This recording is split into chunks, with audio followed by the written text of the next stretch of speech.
c'est ça la technologie, au service du quotidien, du bien-être, mais aussi de l'autonomie des personnes. Et ça, c'est pour ça que je serai toujours à vos côtés, parce que je pense que c'est un levier formidable de transformation vraiment de l'autonomie des personnes.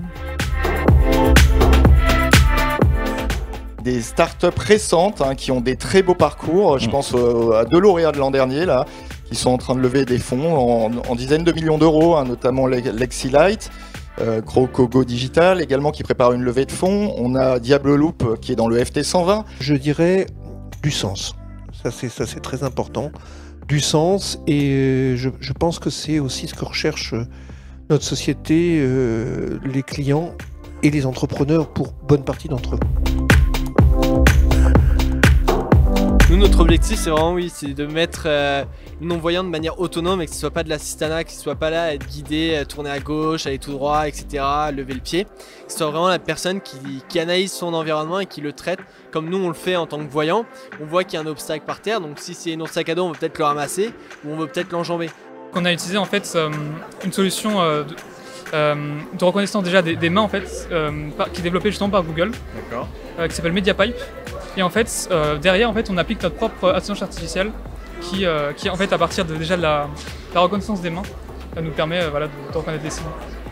De créer des outils pour les enfants qui peuvent être utilisés à la maison, donc on parle beaucoup d'accessibilité, et ensuite des outils qui peuvent accompagner la personne tout au long de sa vie.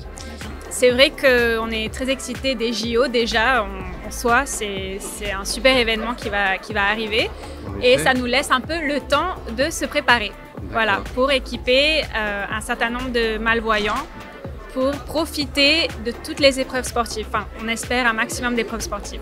En effet, la technologie de cette carte connectée pour le cas d'usage des déficients visuels n'existait pas du tout. Et donc du coup, on l'a développée et on a mis pratiquement 2 ans pour la développer technologiquement parlant. Ça permet de mettre un peu en lumière tout le travail qui est fait autour de l'innovation, mais aussi de mettre en lumière les problématiques des personnes devenues sourdes et malentendantes. Et on en est honoré, puis on est heureux de vous connaître. Et ça a été une expérience assez formidable. Ophélia, c'est une application destinée aux personnes qui ont des troubles de la mémoire, suite par exemple à un AVC, une maladie neurodégénérative ou encore un traumatisme crânien. Et l'objectif de cette application, avec la première fonctionnalité, c'est de rappeler les événements et les activités en cours. Voilà, c'est ça le Handitech Trophy, c'est des belles rencontres, c'est des projets absolument magnifiques et qui accélèrent le développement d'une société plus responsable et inclusive.